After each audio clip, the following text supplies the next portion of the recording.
কিরে বন্ধু, কি অবস্থা? হ্যাঁ, আছি ভালোই।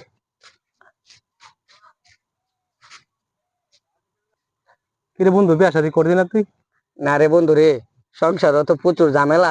তখন তো বিয়ে শাদী করতে পারতাম, আরো 4-5 বছর পরে দেখা যাক বিয়ে শাদী করুন। কিরে তুই- বন্ধু, তোর মনটা এত খারাপ লাগে, ব্যাপার কি? না, কিরে- খারাপের কিছু নাই, এমনি আর কি দাঁড়ায় লইছে। আরে বন্ধু রে, তোরা দেখলে তোর মনটা অনেকটাই খারাপ লাগে, কিন্তু সমস্যা আছে, কি হয়েছে কস না? কি কইম রে বন্ধু, মনের দুঃখের কথা। বিয়া শাদী কিন্তু আর করে চুরিস না, বুঝছস? আমার বউ মনে করছে আমার রাজ্য মারছে। আরে কি কস বন্ধু? বলে কিন্তু আর বিয়া শাদীর কথা কিন্তু মুয়ে দাঁড়িস না। বিয়ার মতন তো অশান্তি এই জগতের মধ্যে আর কিছু নাই। টিলে টিলে আমার বউ আমার মারে। আছো ওই? হায়, আরে বন্ধু কি কস? আর কোন সময় বন্ধু বিয়া শাদীর কথা কইস না। আমি বিয়া শাদী করে আমার জীবনটা শেষ একবারে। ওই রাতে বন্ধু, জীবনে কিন্তু আর বিয়া শাদীর নাম লইস না, ঠিক আছে?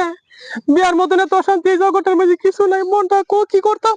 আচ্ছা আচ্ছা তুই বন্ধু, বাদ কিন্তু দে, সমস্যা নাই, আল্লাহ দিলে এটা সমাধান হইব না। আমি আর বিয়ে শাদী বন্ধু এখন করতাম না, একটু বুঝা সুঝি না করুন না। বন্ধু, জীবনে বিয়া শাদীর নাম লইস না। আচ্ছা আচ্ছা বন্ধু, বিয়া চিন্তা করলে করিস তো না। জীবনে বন্ধু শেষ হয়ে যাবে, একবার আংটা হয়ে যাগা।